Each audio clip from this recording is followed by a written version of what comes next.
The night sky has always been a canvas for human wonder, a vast and silent expanse punctuated by distant lights. But some of those lights have moved in ways that defy our understanding, sparking questions that linger in the quiet hours. This is a journey into the depths of those questions, a slow descent into the lore of unidentified aerial phenomena. We begin at the surface, where public knowledge meets official history, on the calm waters before the plunge. Our story does not start with a mystery, but with a moment of alleged collision. In the summer of 1947, something fell from the sky onto a ranch near Roswell, New Mexico. The local newspaper initially proclaimed the capture of a flying saucer, a phrase that would echo for decades. The military quickly intervened, retrieving the strange debris scattered across the desert floor. They offered a swift and mundane explanation: a fallen weather balloon, specifically a high-altitude device from Project Mogul. The press release was firm, and the story was meant to end there. But the seeds of doubt had been sown. The materials described by witnesses did not match simple balloon wreckage. There were reports of metallic beams etched with unfamiliar symbols, and a fabric that could not be torn or burned. The official narrative shifted and solidified over the years, yet the incident refused to fade. Roswell transformed from a local news item into a cultural touchstone, the foundational myth of modern ufology. It represented the first major crack in the official wall of silence. For decades, the conversation remained in the realm of the fringe, discussed in books and late-night radio shows.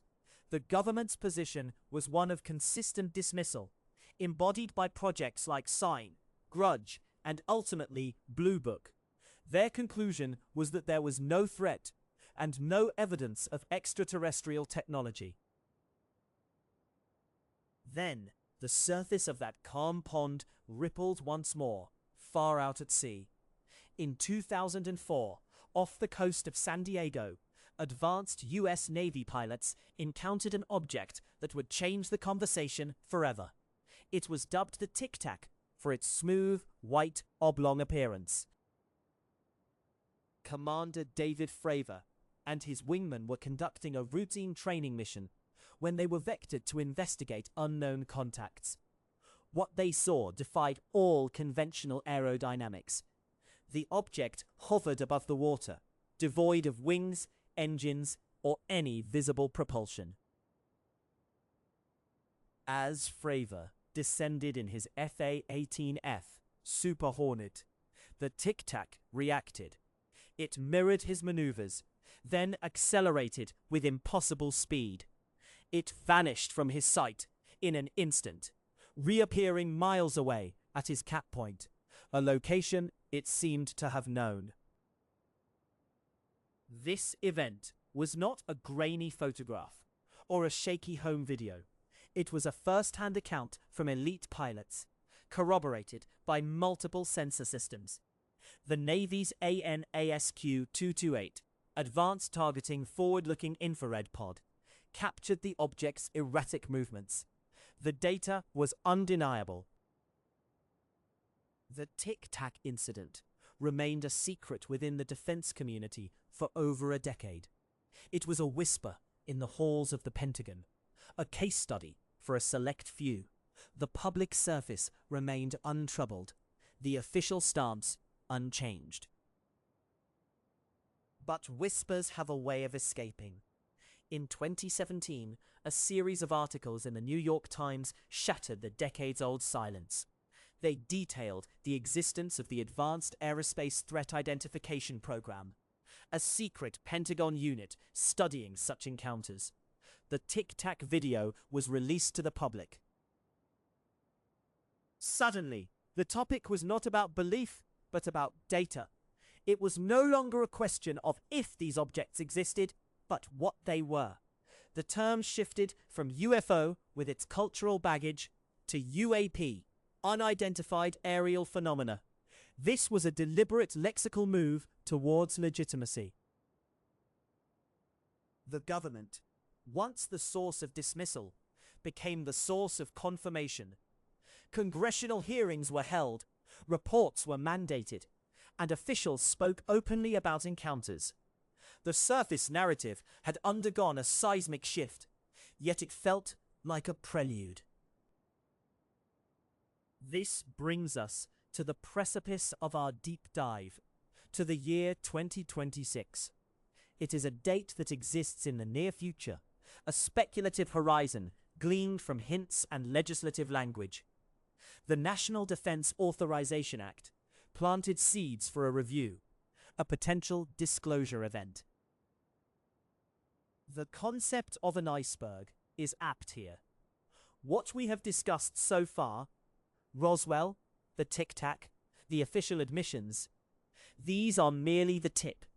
They are the parts exposed to the sun, visible to all who care to look. They are the entries in the public record.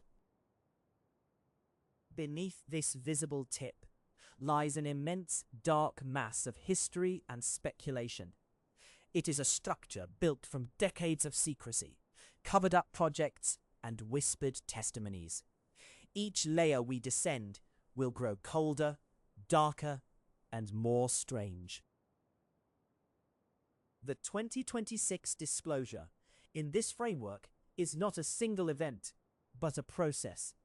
It is the slow melting of the iceberg's tip, revealing the structures hidden below the waterline.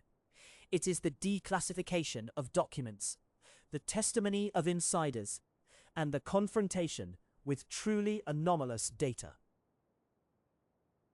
Some believe this process will reveal merely advanced terrestrial technology, secret projects finally coming to light. Others suspect it will force a reckoning with a non-human intelligence, whether it be extraterrestrial or something far more perplexing. As we prepare to descend, let your mind settle on this surface. The familiar stories of saucers and government cover-ups are just the beginning. They are the gentle slope into the abyss, a comfortable entry point for our exploration. The very fact that these events are now part of official discourse is a profound change. It creates a new baseline for reality, one where the impossible is now merely the unidentified. This shift in perspective is the first step down the ladder. Consider the calm, methodical language now used by military officials. They speak of flight safety concerns and adversarial technology. The mystery has been bureaucratized, stripped of its panic, and wrapped in the dry prose of reports. This tone is our guide. We will adopt the same analytical, unhurried pace as we go deeper. There will be no sudden shocks here, only the gradual accumulation of detail, the slow fitting together of a puzzle with missing pieces. The Roswell debris was once the ultimate mystery. Now it feels almost quaint, a relic from a simpler time of speculation. The Tic Tac, by contrast, is a digital ghost, a product of the 21st century's pervasive surveillance. Both events, separated by nearly 60 years, bookend the modern era of the phenomenon. They act as pillars, holding up the visible structure of the mystery. What lies between them and beyond them is where the water grows dark and deep. So, let us begin this descent properly, with a steady breath and a focus on the details. The journey downward is long, and the depths are quiet. The first layer awaits just below, where the light from the surface begins to dim. We will move from the public cases to the shadowy programs that investigated them. from the stated conclusions to the leaked memos that contradict them. The rhythm of this exploration is slow, like the drift of silt in deep water. Each paragraph, each fact, is a step down the iceberg's submerged slope. The pauses between are the moments to let the information settle, to be absorbed without urgency. This is not a race to the bottom, but a gradual submersion. The goal is understanding, not fright. The atmosphere is one of contemplative mystery, a puzzle to be pondered in the dim light before sleep. The truth, whatever it may be, is out there in the darkness, waiting. Beneath the published reports and official denials, a colder current flows. It carries whispers of programs without names and budgets hidden within budgets.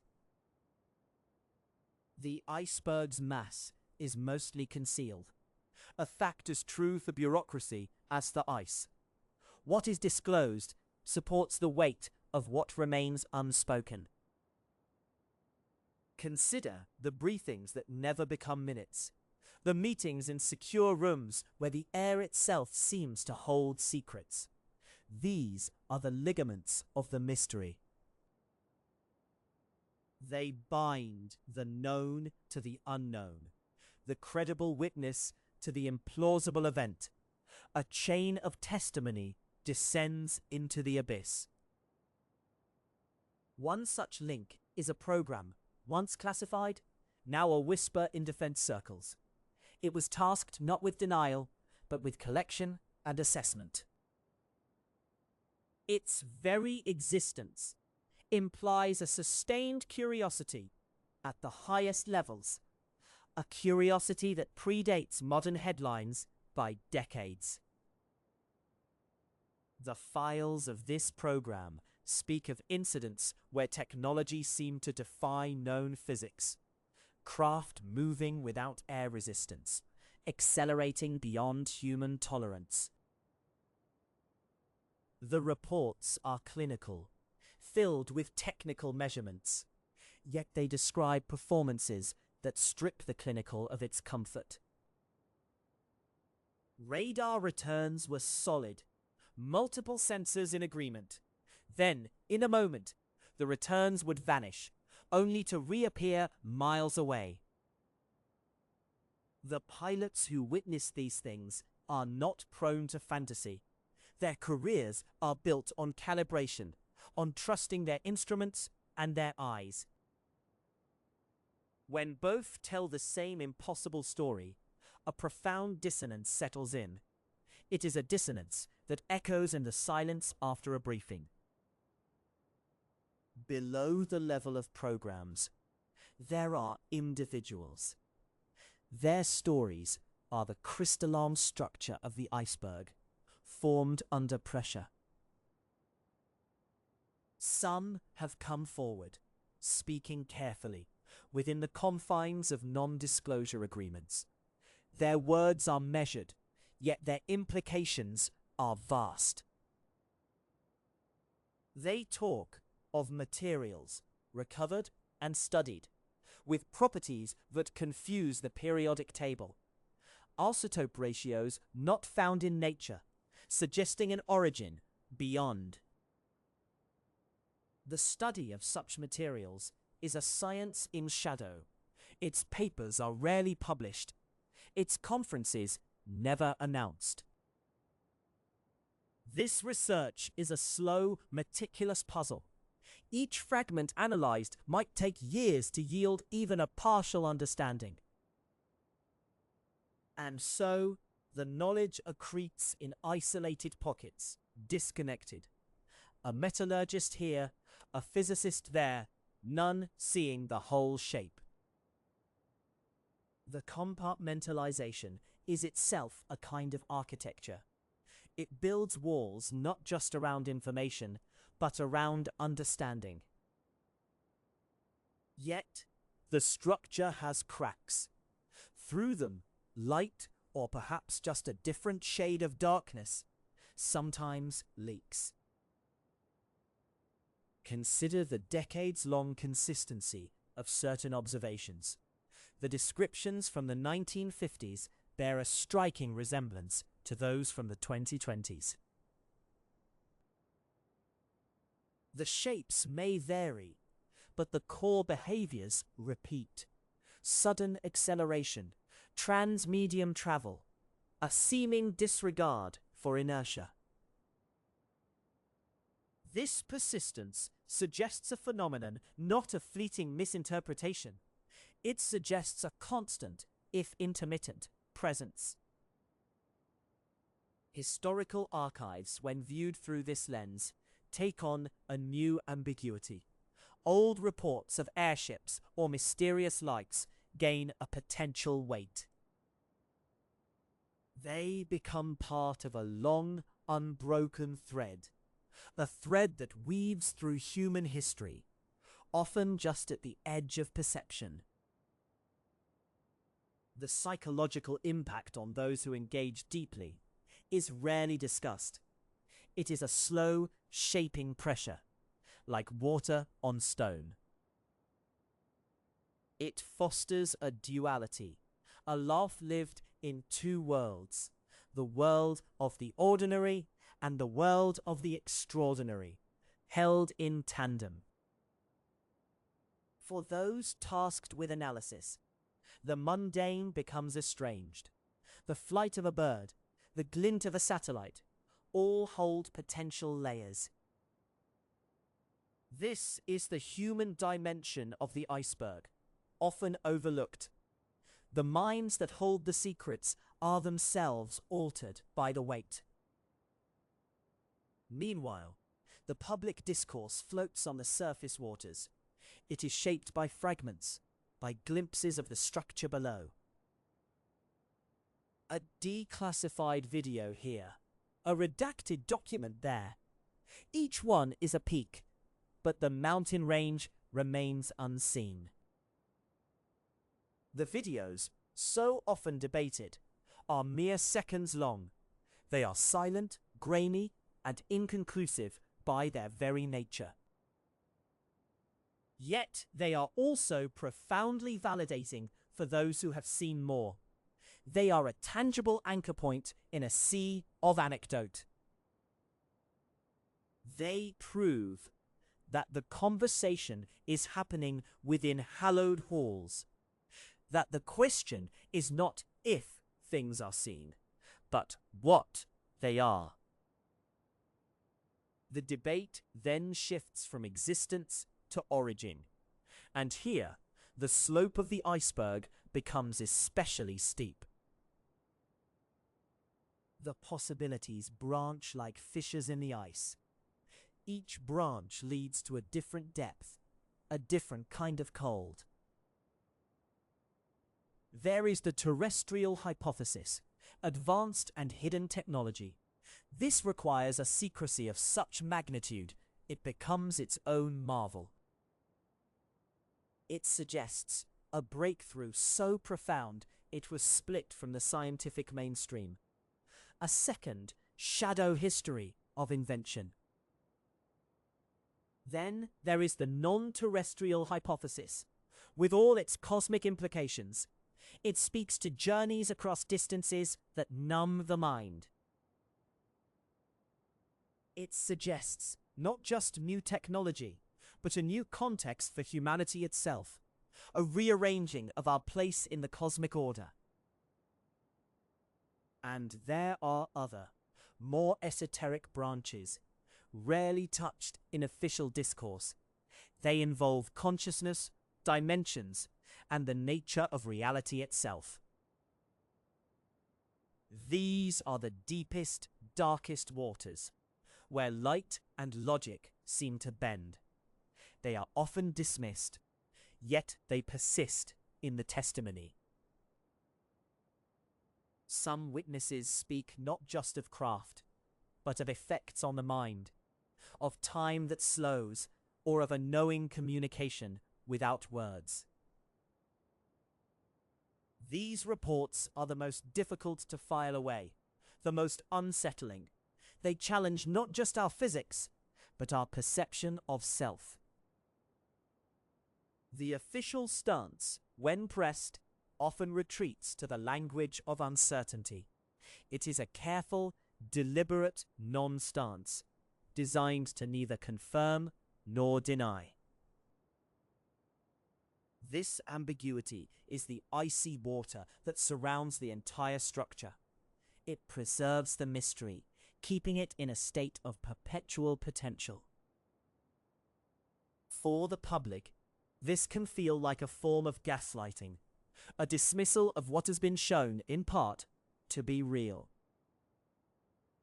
Yet, from within the institution, this ambiguity may feel like necessity, a buffer against panic, or against revealing a profound ignorance.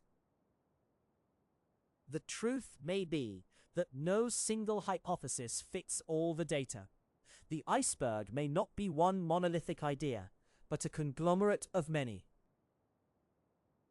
It may be that the phenomenon is inherently plural, a catch-all for mysteries. Some may be ours, some may not, and some may be something else entirely.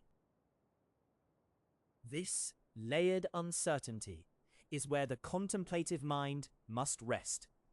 It is the acceptance of the mystery as a companion, not a problem to be solved. The descent continues past the point of easy answers. The water here is still, and the pressure is a constant presence. One begins to consider the purpose of disclosure itself. Is it a controlled release, a managed acknowledgement of a long-standing truth? Or is it an emergent property of a system overflowing with data? A secret too big, now leaking from 1,000 seams. The rhythm of disclosure is glacial in every sense. It moves in increments almost too small to measure, yet it does move.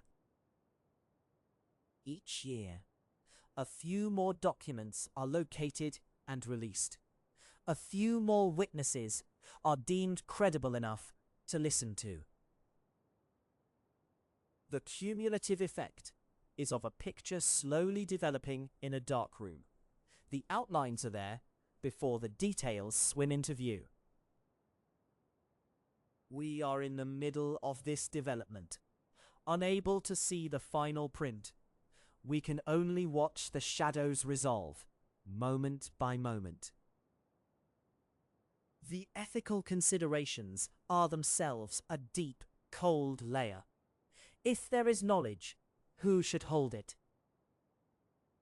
The potential for societal disruption is a real calculus in quiet rooms. How does one prepare a civilization for a paradigm shift? This preparation, if it is happening, is silent and slow. It is the seeding of concepts through culture, a gentle acclimatization. Science fiction has long been the unofficial conduit for this. It explores the implications in a space of safety, of narrative. Now, the narrative and the reported begin to converge. The line between speculation and fact becomes intriguingly blurred. The iceberg, therefore, is not just a metaphor for hidden facts. It is a metaphor for the human mind grappling with the unknown. Our own psychology is part of the structure, refracting the signal. Fear, hope, awe, and skepticism are all lenses we apply. To descend the iceberg is to become aware of these lenses, to see the mystery, and to see ourselves seeing it. The cold is not just in the water, but in the realization of our smallness. It is a humbling, expansive chill. Yet, within that chill, there is a strange tranquility. The pursuit of the mystery becomes its own reward, a focus for contemplation. The silence between the facts is where the mind can wander. It is in these pauses that the imagination gently engages. Perhaps the ultimate disclosure will not be a dramatic announcement. It may simply be a collective realization, a quiet consensus. A moment when the pieces at last click into a stable pattern, a pattern that was always there, waiting in the dark water. Until then, we continue the slow descent, observing each new facet. The iceberg rotates, revealing a new surface, a new angle of light. The story is not in the conclusion, for there may never be one.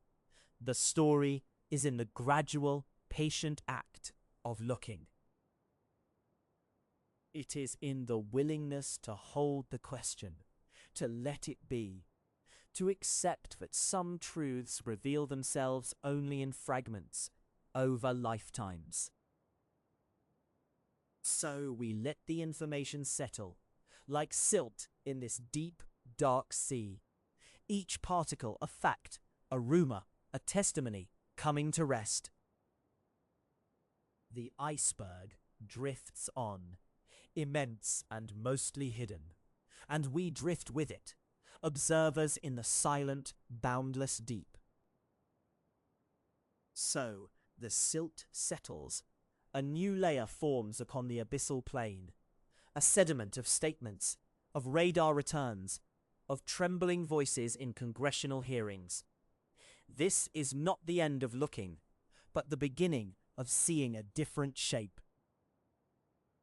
We must now turn our gaze not only downward, but inward, to the very organ that processes the light, to the human mind suspended in this dark sea. It is the mind that constructs the iceberg from the shadows it perceives. For every photon of data, there is a neuron that receives it. And that neuron is part of a system, a vast and ancient network. A network wired for survival, for pattern recognition, for filling in the blanks with the familiar. When confronted with the truly anomalous, the system can falter. It can stutter. It can, in its desperate need to make sense, manufacture a sense that fits. This is the layer of perceptual archaeology, the study of how we see and how we are seen. Consider the mirage on the horizon. Not a lie, but a bending of light. A truth about the atmosphere, presented as a truth about water. Our encounters may be of a similar nature, a bending of a different kind of light through a medium we do not understand. The testimony of witnesses is not just a catalogue of events. It is a catalogue of human reaction. The awe, the terror, the profound disorientation.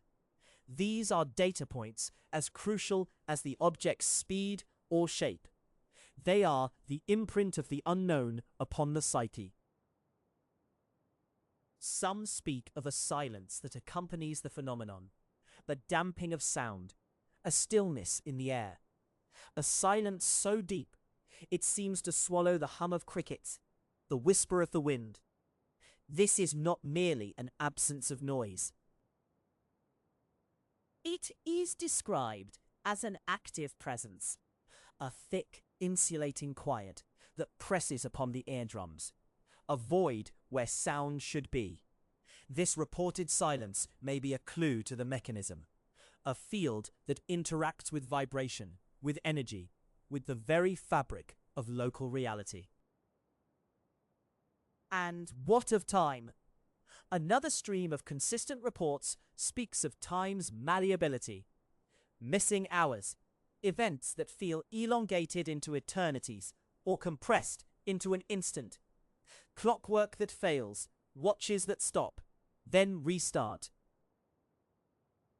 If the phenomenon can curve light, might it also curve time? Not as science fiction, but as physics, as a consequence of propulsion or perception, or existence in a state we cannot readily map. Our linear time may be a shore they simply step off from. We now drift past the layer of pure physics into the layer of consciousness, a more troubling, nebulous depth.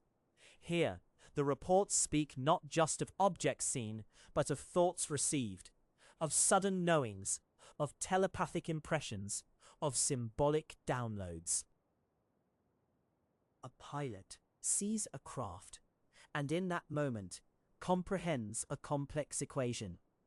A witness feels a wave of ecological grief for the planet. A sudden, unbidden understanding of a technological principle flashes into mind. These are the anecdotes that strain credulity, and yet they persist. They are often dismissed as psychic static, the mind's panic attack in the face of the inexplicable. But what if we consider it as potential signal? If the phenomenon operates outside our electromagnetic box, might its communication be direct? This leads us to the deepest, most controversial pool in this psychological layer: the abduction narrative. The stories are harrowing, traumatic, and share astonishing parallels across cultures and decades. They are the bruises on the psyche of the human race. We will not dwell on the sensational details, the sterile rooms, the examinations, the genetic themes. Instead, we note the profound ontological shock they represent, the utter violation of personal reality, the dismantling of the sovereign self. For those who experience it, the iceberg is not an abstract concept. It is a cold, bright room. It is the face of the other looking down. It is the terrifying realization that you are not at the top of your own food chain. Your body, your consciousness, is not your own. Whether these experiences are physical events, psychic intrusions, or a terrifying symbology generated by a deeper part of ourselves, their impact is real. They are wounds in the collective consciousness, stigmata of a confrontation we cannot yet fully name. This forces a question far more unsettling than, are they real? It forces the question, what is the relationship? Is this observation or experimentation? Is it curation or cultivation? Are we the subjects of a study, or are we the crop? The metaphor of the zoo is too simple. The laboratory is too cold. The garden may be closer. A garden is tended, but parts are pruned. Specimens are cross-pollinated. The gardener's motives are inscrutable to the rose. Our science is a language we have built to describe our local reality. But what if the phenomenon speaks a different mother tongue?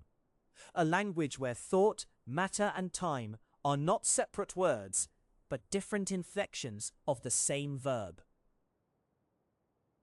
Our attempts to communicate may be like a gramophone record hurled into a jungle. The inhabitants might puzzle over its physical properties. They may even hear the sound, but the concept of a symphony, of a human voice encoded in grooves, remains utterly beyond them. So we circle the iceberg in our mental submarines, with our sonar pings of radar and our nets of questionnaire. We gather fragments, a texture here, a density there, an impossible angle that should not reflect sound, yet does. And all the while, the possibility exists that we are not the only ones doing the sensing. The consciousness layer suggests the gaze may be returned, that our observing instruments are themselves being observed. Our curiosity is being met with a deeper, more patient curiosity. This is the feeling many researchers report, not just of study, but of engagement. A tantalizing, frustrating sense of interaction just below the threshold of proof. Phenomena that respond to intent, that appear when spoken about, that defy capture, yet insist on presence. It is as if the iceberg is aware of the minnows circling its base, and occasionally it shifts, not to flee, but to present a new facet, to see how the minnows react, to prompt a new thought, a new theory, a new fear, a new hope. We are in a dialogue of sorts, but a dialogue conducted with shadows and intuitions, with poltergeist effects on military nuclear sites, with aircraft carrier fleets buzzed by intelligently controlled unknowns, with childhood memories of bedroom visitations. All these layers, the physical, the psychological, the conscious, are not separate. They are intertwined like roots in the deep sea floor. The craft and the consciousness are perhaps two expressions of the same root system. The technology and the telepathy may be one and the same. Our task, then, is to develop a new grammar, a synthesis that can hold both the hard data and the soft, elusive psychic data, without one cancelling the other, to build a science of the anomalous that is not afraid of the subjective. For the subjective is the arena of contact. It is where the reflection of the iceberg appears in the water of our own minds. The distortion is part of the message. The fear, the awe, the silence, the missing time. These are the first translations. We are translating a text written in an unknown alphabet, using a dictionary we have not yet compiled. Each witness, each event is a Rosetta Stone offering a tentative correlation, a craft and a thought, an object and a feeling, a sighting and a knowing.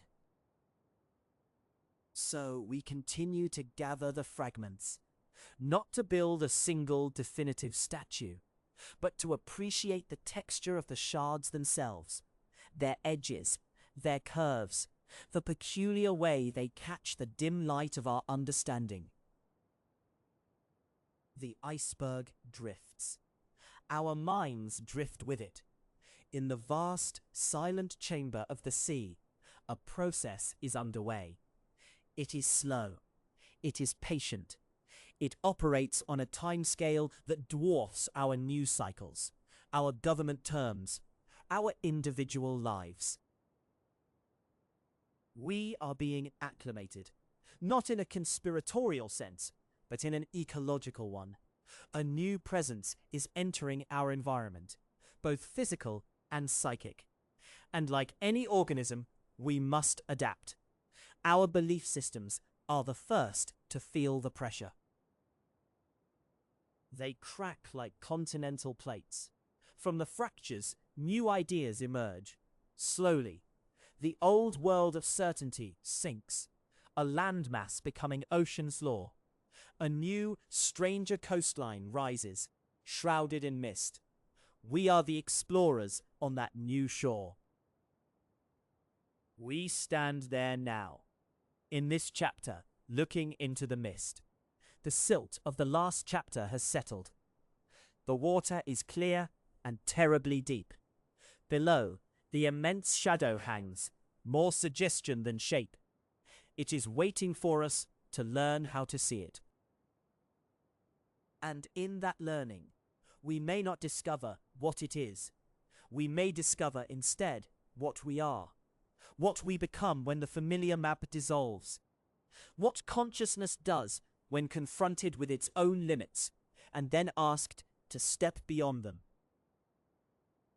The silence is not empty. It is full of potential, a listening silence.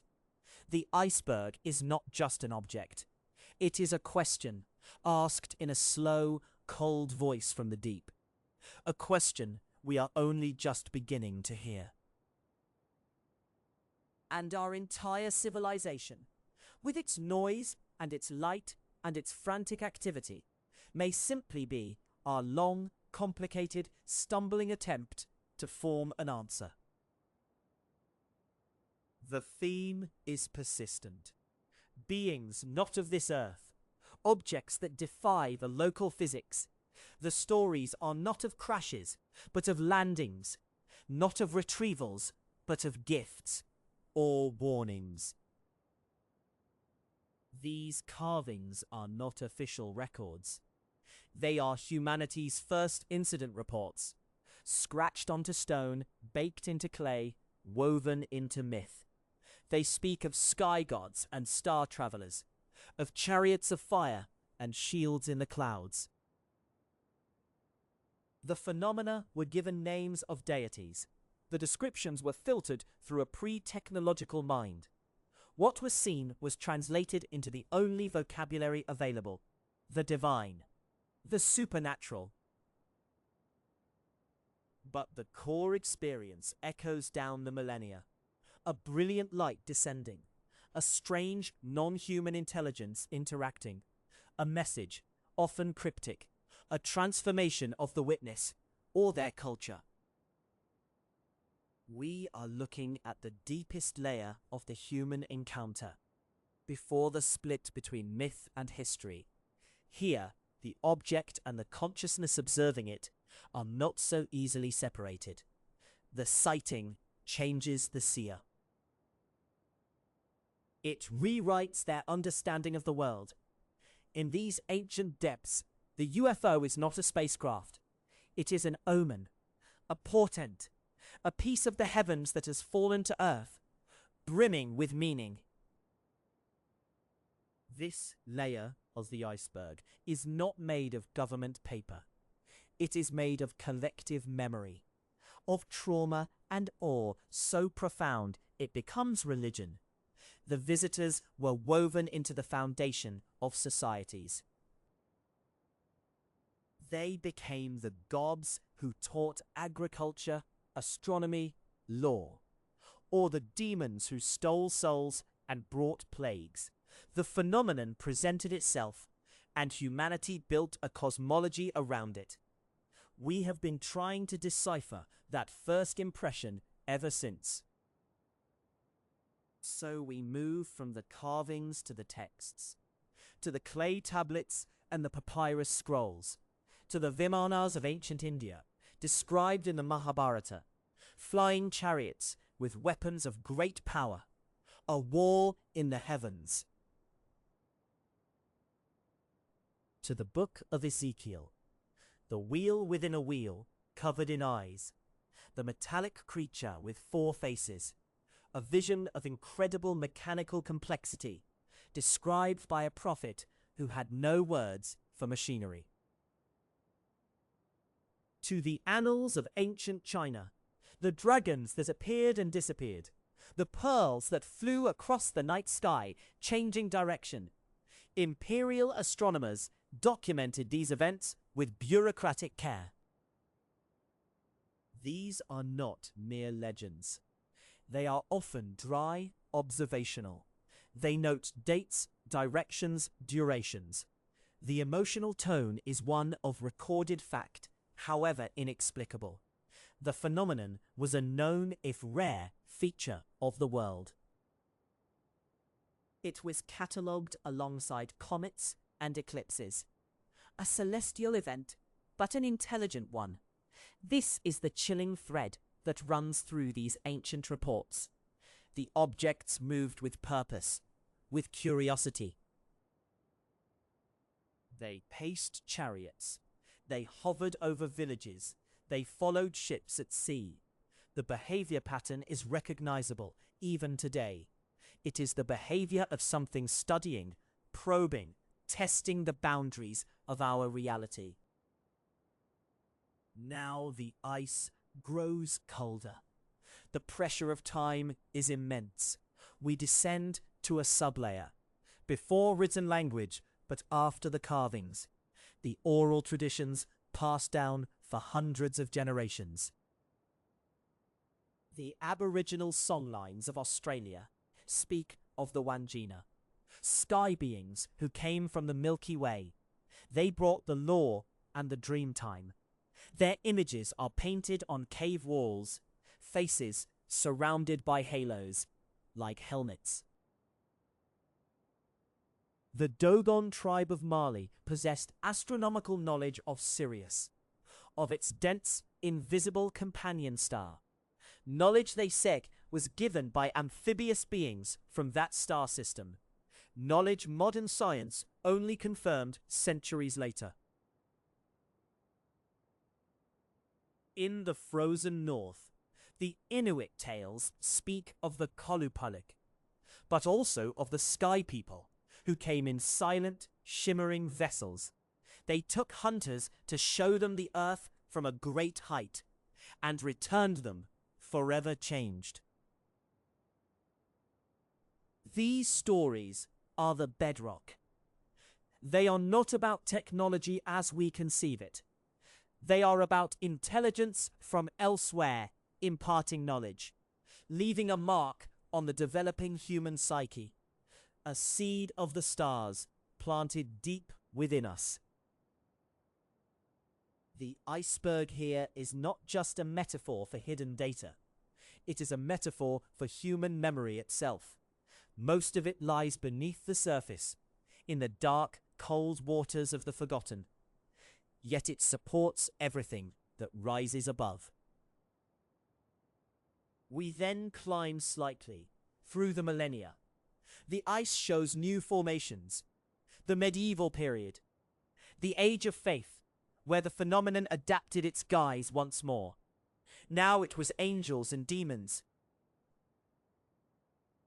The Great Airship Wave of 1561 over Nuremberg, recorded in a broadsheet, complete with a woodcut print, cylinders and spheres engaged in an aerial battle, crosses and discs falling to the ground. The citizens witnessed a war in the sky. They interpreted it through their lens, a divine sign, a warning, but the description is starkly modern. Structured craft, maneuvers, a conflict. The phenomenon was still showing itself, still acting out its enigmatic drama. The key in this deep layer is the interpretation. The core sighting remains consistent. A structured, controlled object in the sky, but the story wrapped around it is a mirror of the culture observing it. In ancient times, it was gods. In medieval times, it was heavenly hosts. The phenomenon provides the raw, terrifying stimulus. Humanity provides the narrative. We cannot bear the sheer, naked strangeness of it, so we clothe it in familiar stories. We reach a point in the ice where the pressure begins to shift.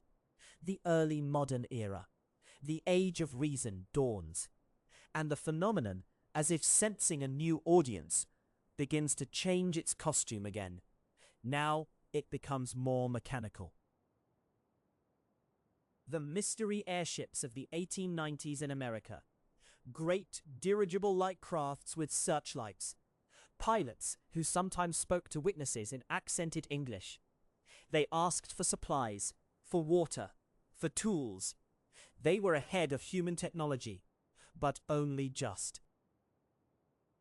They felt like prototypes from a hidden human civilization. This was the new narrative. Not angels, but secret inventors. The human mind, now technologically confident, could not yet accept an extraterrestrial hypothesis. So it invented a terrestrial one. The airship wave is a crucial pivot. It sits near the waterline of our iceberg. It is the last major flap before the modern age of flying saucers.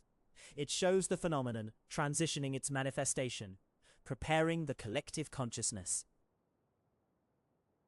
It bridged the gap between the miraculous and the technological. These were machines, but of unknown origin. They were physical, but elusive. They interacted, but remained aloof. All the classic traits were present, in a new steampunk guise. Now the cold becomes a deep, penetrating chill. We are approaching the modern layer. The ice above us is the 20th century. But here, just below it, lies the quiet, overlooked testimony of the 18th and 19th centuries. The meticulous reports of astronomers.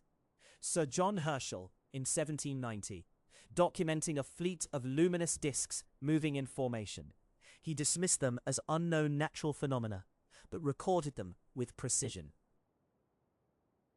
The captain's logs of sailing ships, reporting great wheels of light spinning beneath the sea, or silent, dark craft moving against the wind high above their masts. Entries written in a firm, sober hand, concerned for the sanity of their crew. These are the forgotten reports, the ones that lack the drama of a crash or a confrontation. They are sightings of something anomalous, going about its business, a business we could not comprehend. They form the substrate of data, the slow, steady accumulation of anomalies that convinced a small number of scientists, long before Roswell, that something was occurring, that the Earth was under a quiet, continuous surveillance. Or perhaps not surveillance, perhaps something else, a process, a maintenance, a harvesting of some resource we cannot perceive. The deeper metaphors become darker, more biological. The Earth as an organism, the phenomenon as part of its ecosystem. We pause here, in the silent, crushing dark. Above us is the weight of all recorded history. Below us is only the primordial ice and the endless black ocean. We have reached the limit of human testimony. But the iceberg, we suspect, goes deeper still, into the geologic record, into the ice cores that may hold strange isotopes, into the fossil layers that might show impossible artifacts, the ultimate non-human data. This is the realm of pure speculation, the bottom of the iceberg, where it blends into the planet itself, where the phenomenon might not be a visitor at all, but a resident, a part of the Earth that is older than biology, a consciousness of stone and magnetosphere. We will not go there now. The pressure is too great. The concepts dissolve. We must ascend slightly, back towards the light of the modern era, back to where the files begin. But we carry this knowledge upward.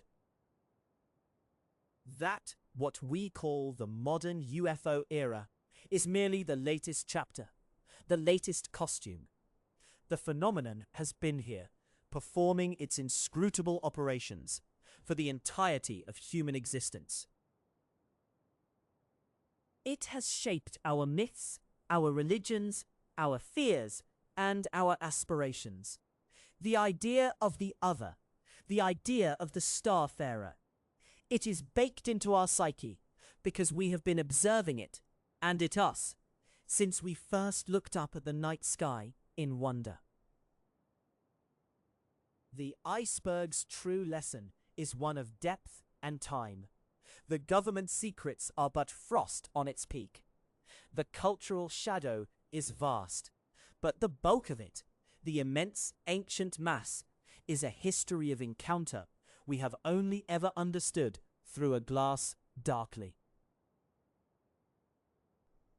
We now ascend to the 20th century, where the frost becomes a blizzard of paper, where the myth becomes a weapon, where the phenomenon finally gets a name it did not choose. Unidentified flying object, a term of bureaucratic containment. The pressure lessens. The dark recedes to a deep blue. We are rising towards the frenzy of the modern age, but the chill of the depths remains in our bones, a permanent reminder of how small our knowing truly is. The 20th century dawns not with a sigh, but with a shudder. A global furnace of industry and war has been stoked, and the sky, once a domain of gods and birds, is now a battleground. It is freshly etched with contrails and shrapnel. New eyes are trained upward.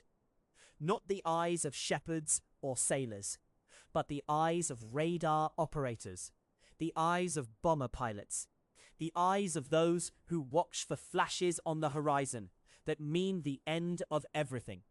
It is into this anxious glare that they return, but they are no longer lights in a medieval wood. They are objects. They are formations. They are returns on a screen where no return should be. The phenomenon adapts to our new vision. It mirrors our own terrifying progress. Where we built propellers, they show us silent discs. Where we break the sound barrier, they perform impossible turns. Where we split the atom, they arrive in overwhelming numbers.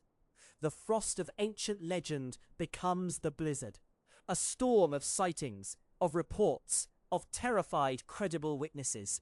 A farmer is one thing, but a squadron leader is another. An airline crew is another. A missile launch officer is another. The blizzard has a center, a calm, discreet eye in the storm. It happens in the desert, a place of emptiness and testing. Near a town called Roswell, something falls. The military arrives with swift, quiet efficiency. A press release is issued. It speaks of a flying disc. Then, a retraction. A weather balloon, they say. A mundane object. A project named Mogul. The story is buried under official language, but the seed is planted in the collective mind. It is the first major crack in the modern ice. The seed contains two potent truths. 1. The authorities know. And 2. They lie. This simple foundational event becomes a lodestone. It warps the entire field around it. Every subsequent sighting is measured against Roswell. Every denial is filtered through that first clumsy reversal. The secret is not just the thing in the desert. The secret is the act of sealing it away. The phenomenon now has a modern artifact, not a carved stone or a painted cave, but a paper trail, a memo, a classified report, a blacked-out paragraph. The iceberg reveals a new layer, not of rock, but of pulp and ink. And so, the weaponization begins. The myth is no longer just a terror or a wonder. It is a tool. For the intelligence services, it is a perfect blanket, a convenient explanation to drape over advanced aircraft, over spy balloons, over psychological operations. Let them look for little green men. We will be testing the next generation of wing design. The phenomenon becomes a theater of shadows, a hall of mirrors where nothing is as it seems. A genuine mystery is exploited to hide terrestrial secrets, and perhaps terrestrial secrets are used to hide a genuine mystery. The blizzard intensifies. They are seen over the White House. They are tracked on radar. Fighter jets are scrambled. They are intangible. They outpace everything we have. The official conclusion is a mirage, a temperature inversion, a collective anxiety under the glow of a new capital. But the pilots know what they saw. The radar operators know what they painted. The public feels the chilling disconnect. The testimony of experts versus the calm, paternal denials. The ice thickens, not from cold, but from layers of official varnish, a glossy, impenetrable finish of national security. A new name is needed. A neutral term. Unidentified flying object. UFO. It is born in a project. Project Blue Book. A study, a catalogue, an attempt to apply science to the storm, to explain away, to identify, to reduce the vast, awe-inspiring unknown to a checklist of knowns. Swamp gas, the planet Venus, ball lightning, mass hysteria. The great machine of explanation whirs and clicks. It achieves a 95% solution, but it is the other 5% that holds the weight. The unresolved, the truly unidentified. These are the stubborn, hard grains. The ones that cannot be smoothed away. They are the continuing core, the silent performing physics that defies the checklist. Blue Book closes. The official stance is one of conclusion. No threat to national security. No evidence of extraterrestrial technology. No further investigation required. The file is shut. The public is told to look away. The sky, they imply, is empty of wonder, only of stars and satellites.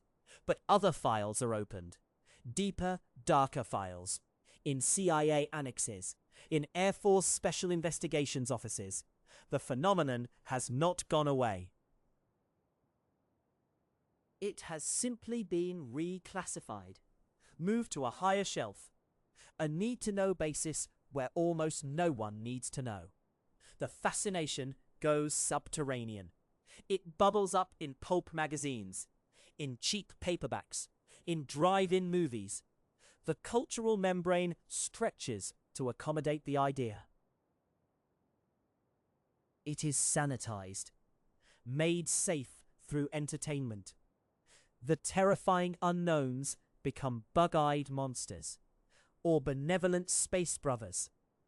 The profound mystery is packaged, sold, and in the selling it is diminished. But the real signal persists underneath the cultural noise.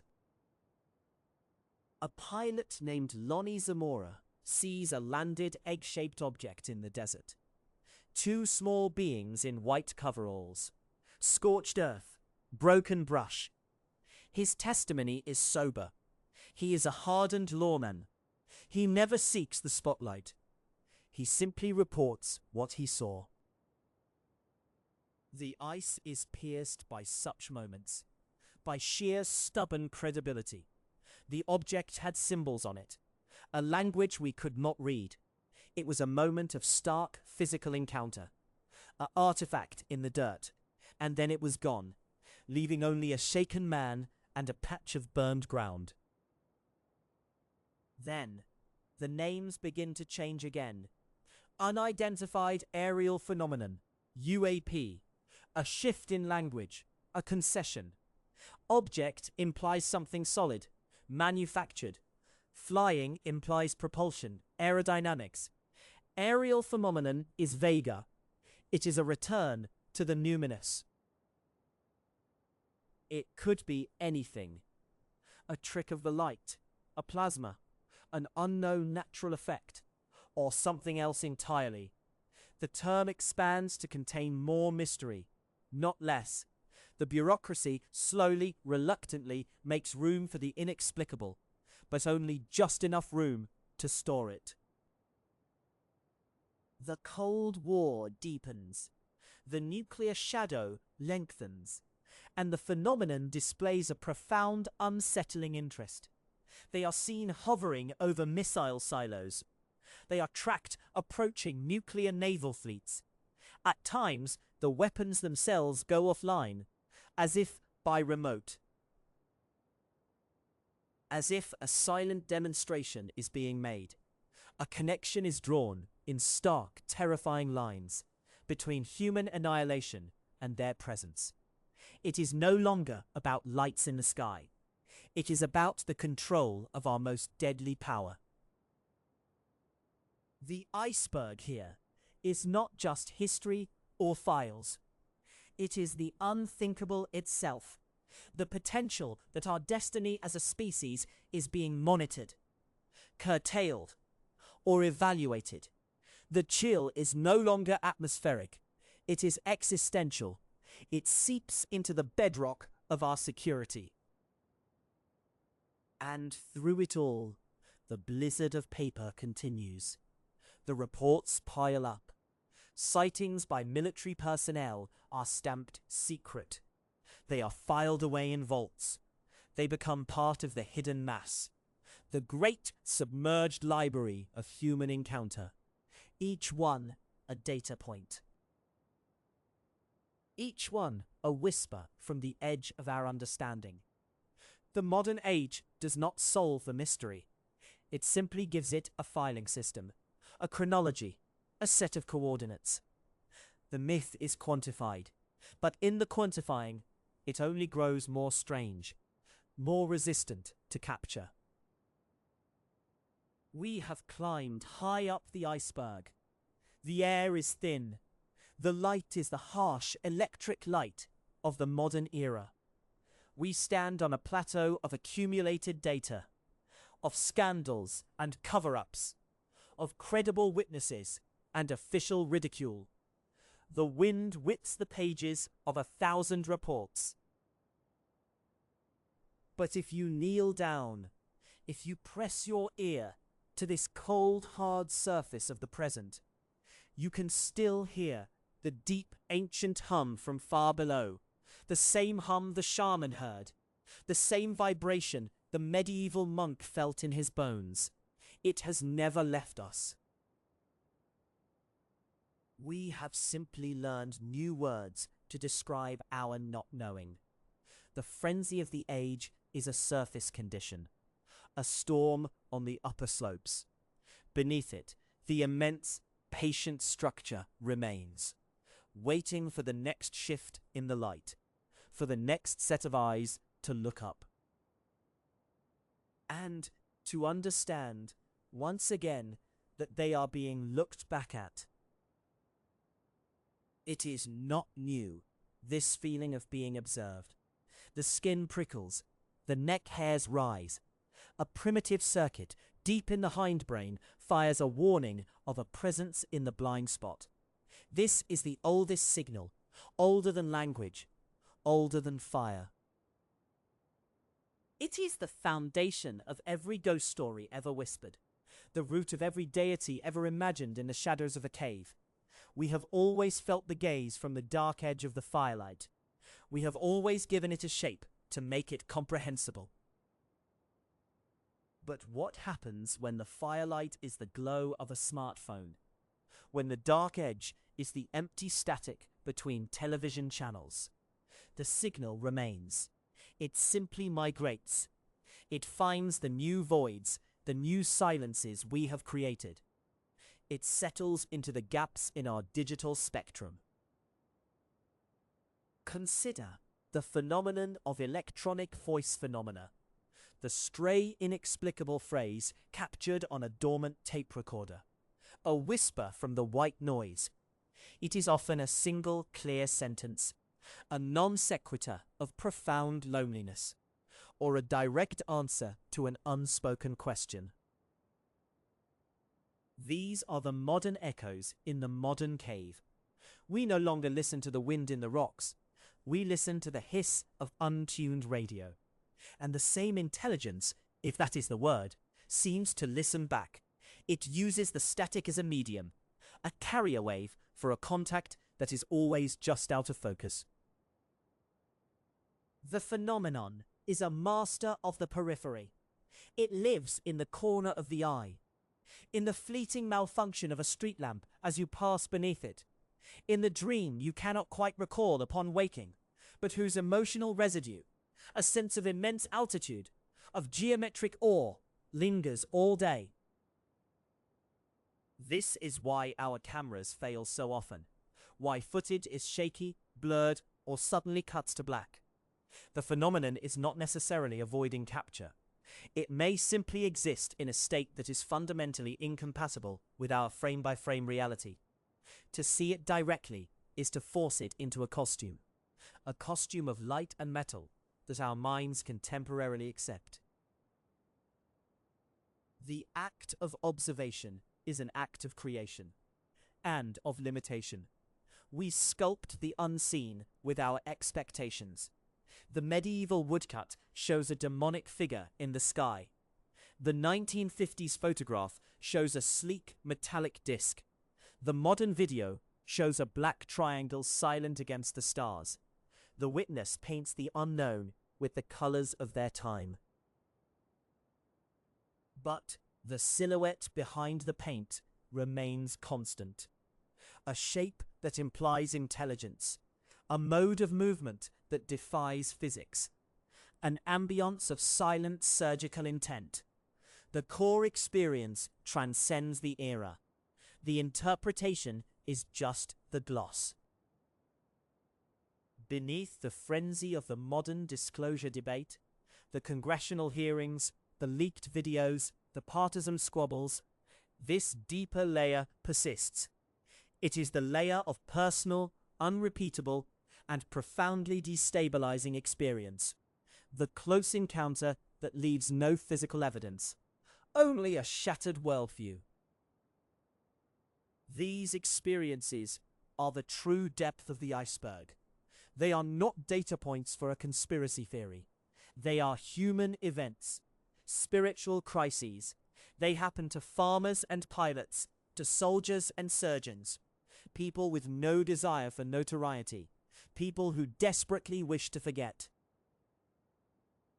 Their stories share a haunting commonality, a missing time, a silent beam of light that seems to inject knowledge directly into the mind, a vision of a future ecological collapse, a map of a distant star cluster, information without context, a gift that feels like a burden.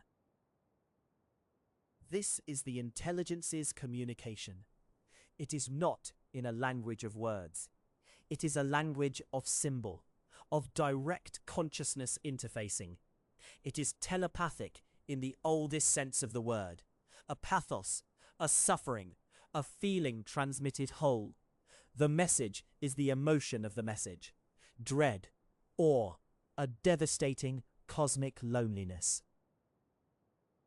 And this is where the iceberg plunges into the abyssal plane, into the realm of consciousness itself. The phenomenon may not be in our reality. It may be of it, a feature of a universe that is aware, and in which awareness can shape matter. We are not discovering spacecraft. We are encountering the latent psyche of the cosmos. The shamans knew this. They called it the spirit world.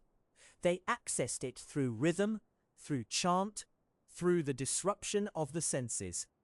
Their rituals were a technology, a tuning of the human instrument to receive a broadcast from a non-local source.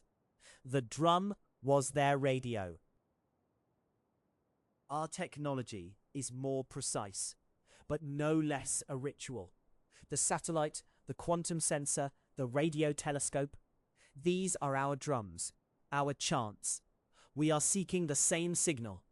We are just using a different vocabulary to describe the station we are trying to tune. And the signal is adapting. If the phenomenon is conscious, and if it is interacting with human consciousness, then it learns. It evolves with us. The Foo Fighters of World War II were playful, elusive lights. The objects over nuclear silos in the Cold War were grim, silent sentinels, demonstrating total superiority. It presents a face we can almost understand, a face that reflects our own anxieties, our own technological apex. It shows us our future, or a possible future, in its silent, hovering form. It is a mirror held up to the collective human mind, and in that mirror we see something ancient wearing a mask of the future. The hum you hear in the silence, then, is not an engine. It is the baseline frequency of that interaction, the resonant tone of a reality interfacing with itself, the observer observing itself from a distant, impossible point of view, the universe aware of its own existence through the narrow window of a human mind.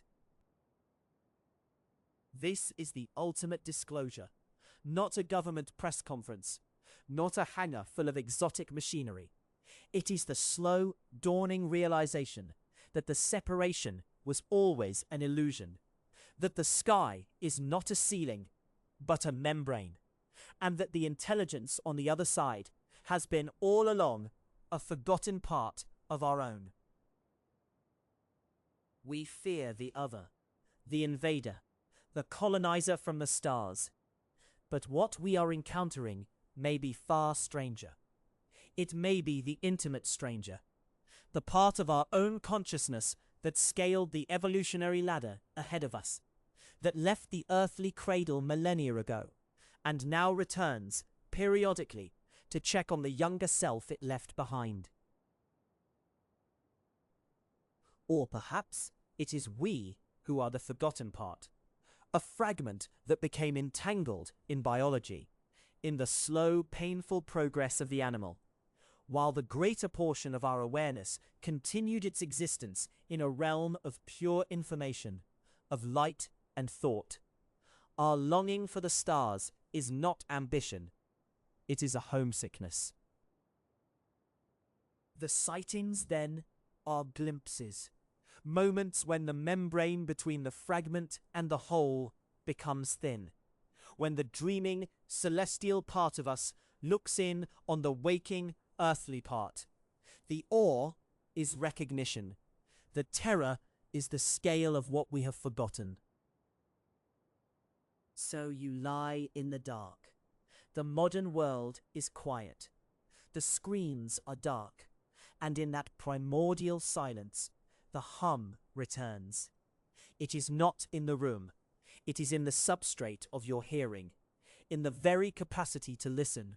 It is the sound of your own extended consciousness, humming to itself across the vast, lightless reaches of a shared inner space. The disclosure is not coming. It is already here.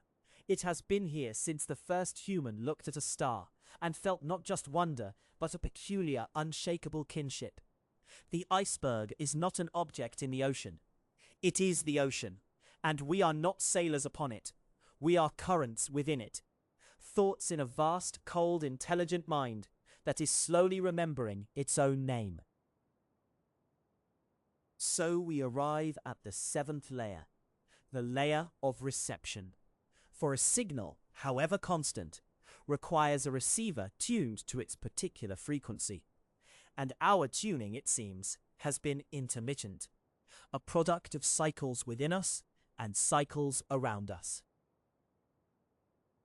Consider the quiet moments, the hypnagogic state, that slippery threshold between wakefulness and sleep, the deep meditation, where the self softens at its edges, the profound shock, the near-death experience, the peak of transcendence or trauma. These are not merely altered states. They are tuning forks. Stripped of the daily static, the mind's usual stations fall silent, and in that silence, other bands become audible. A hum at the base of the skull, a pressure behind the eyes that is not a headache, but a focusing. It is in these states that the sightings most often occur, not because something arrives from outside in that moment, but because in that moment we become capable of perceiving what has always been present. The veil of ordinary perception thins, and the constant signal bleeds through. The light in the sky is not a craft approaching. It is a localized resonance, a sympathetic vibration between a consciousness momentarily tuned and the vast field in which it is embedded. The object appears to move with impossible physics, because it is not moving through space as we understand it. It is moving through the substrate of perception itself. It is a thought, becoming visible to itself, a dense knot of meaning in the field, reflecting our own capacity to wonder back at us. The craft, if it can be called that, is a psychical construct. It is the mind's way of giving form to the formless signal, a symbolic container for an awareness that has no shape of its own. This is why the descriptions vary so wildly across eras and individuals. The medieval mind saw celestial chariots. The modern mind sees sleek, silent aircraft. The mind of a child might see something else entirely. The phenomenon dresses itself in the cultural costume of the observer. It speaks the visual language of the time. But beneath the changing iconography, the essential experience remains. A confrontation with an otherness that is simultaneously intimate, a feeling of being known, measured, and gently shown a mirror. The abductee on the examination table is not meeting aliens. They are meeting a detached portion of their own extended consciousness, a fragment of the oceanic mind, assuming a form the human psyche can process, however terrifying. The medical theatre, the genetic interest, the hybrid programs. These are modern myths, narratives we construct to make sense of a profound internal event. The sense of missing time is not the result of a neuralizer.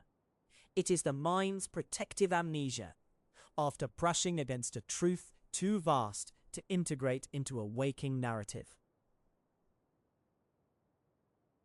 The screen memory is not a false image implanted to hide a grim reality. It is the mind's own compassionate translation, replacing the blinding abstract truth of connection with a concrete, if strange, story of owls or deer or tall strangers. This is the purpose of the folklore, the stories of fairies, of the jinn, of the men in black. They are shock absorbers for the psyche, cultural frameworks that allow us to experience the signal without being shattered by its raw, unfiltered meaning. The men in black, with their awkward manner and outdated clothes, are not government agents. They are the phenomenon's immune response. They are personified boundary keepers, emerging from the deep mind to enforce forgetting, to maintain the necessary separation between layers of self. They appear when an individual has perceived too much, too clearly. Their purpose is not to threaten, but to soothe, to re-establish the cognitive quarantine that lets ordinary life proceed. They are the custodians of the veil. Our technology, then, becomes a fascinating echo. Our attempts to listen with radio telescopes, to scan the skies with radar, are crude externalizations of an internal process. We are building mechanical ears, hoping to hear outwardly what can only be perceived inwardly. And sometimes we get a whisper, a faint return on a frequency that shouldn't exist, a blip on a scope that defies explanation. These are not the phenomenon itself. They are its shadow on the material world, a ripple caused in the physical by the passage of the psychical. The government programs, the secret studies, the retrieved materials, they are not studying spacecraft. They are studying consciousness. They have stumbled blindly into the parapsychological underpinning of the phenomenon. The alloys that remember their shape are not from another star. They are from the latent layer of reality, where thought influences matter, where intention can structure physical form. The studies are attempts to weaponize or control a force that is by its nature inseparable from the mind of the observer. It is a futile endeavor. You cannot capture the ocean in a jar. You can only become more aware of the water you are already in. This is the true meaning of disclosure. Not a press conference, not a hangar of artifacts. It is a gradual collective shift in human awareness. A lifting of the amnesia we have agreed upon for millennia.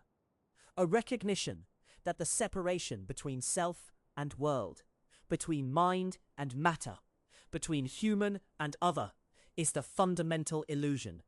The iceberg is melting, not from outside heat, but from an internal thaw. And as it melts, the boundaries between its layers dissolve. The distinctions between level 1 and level 7 begin to blur. The trivial news report and the profound personal revelation are seen as two expressions of the same awakening pressure. The data analyst and the mystic are speaking of the same thing. One uses the language of statistics and radar returns. The other uses the language of visions and resonant feeling. Both are valid translations of the untranslatable signal. So, what do we do with this knowledge? We begin by listening differently, not just with our ears or our instruments, but with our whole being. We pay attention to the quality of our silence, to the dreams that feel more like visitations, to the coincidences that are too sharp, too meaningful to be mere chance. These are the first conscious touches of the current, the gentle nudges from the deeper mind, encouraging us to remember, to wake up within the dream of separation. We release the demand for proof, for a singular objective truth that can be held in the hand. The proof is subjective, cumulative and overwhelming. It is in the shared pattern of experience, stretching back to the first campfires under the starry sky. The truth is not a fact to be known. It is a state to be inhabited, a way of being in the world that acknowledges the profound intimacy of all things, that sees the stranger and feels the underlying connection, that looks at the night sky and knows it is not empty, but full of a kind of attention.